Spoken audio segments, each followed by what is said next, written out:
Eder. Mech.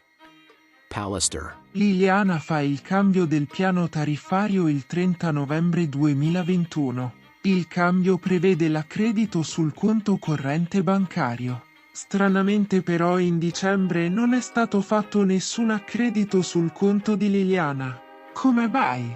Non dovrebbe partire da subito l'addebito sul suo conto? Di solito, quando attivi un nuovo abbonamento con una compagnia telefonica, il pagamento tramite domiciliazione bancaria inizia dopo che il contratto è stato completato e il servizio è attivo. Questo può variare leggermente da compagnia a compagnia, ma in genere il primo pagamento avviene entro il primo ciclo di fatturazione, che di solito è mensile.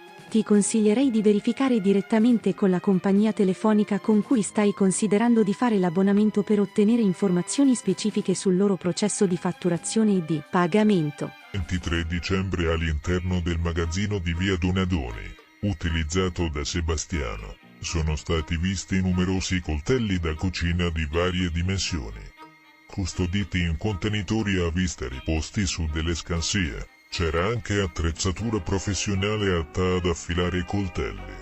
Sebastiano svolge l'attività di arrotino per incrementare la scarsa pensione. Ispezionando invece l'abitazione della coppia, veniva trovato all'interno dell'armadio della camera da letto, insieme ad altre borsette. Una borsa contenente gli effetti personali della Resinovic Liliana quali il portafoglio con il bancomat, la patente di guida, la tessera dell'autobus, il Green Pass, del denaro contante e documenti vari. C'era anche oggettistica di vario tipo, tipicamente femminile.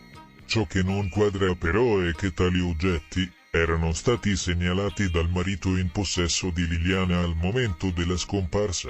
Dopo aver saputo della scomparsa di Liliana Resinovic attraverso i social, una donna si è ricordata di aver udito, circa una decina di giorni prima, delle grida provenire dal boschetto posto di fronte alla propria abitazione. La donna ha poi confermato quanto segnalato precisando che, stante la tonalità di quanto sentito, aveva immaginato che chi potesse aver prodotto quell'urlo fosse un uomo robusto perché le era sembrato il grido di un omaccione. Sembrava un grido come fosse d'impeto, nel senso emesso da una persona non impaurita ma che stesse producendo uno sforzo importante. L'abitazione di questa persona si trova al primo piano dello stabile. Spesso e soprattutto d'estate, sente provenire grida dal boschetto ma, questa volta, il grido le era parso diverso dal solito.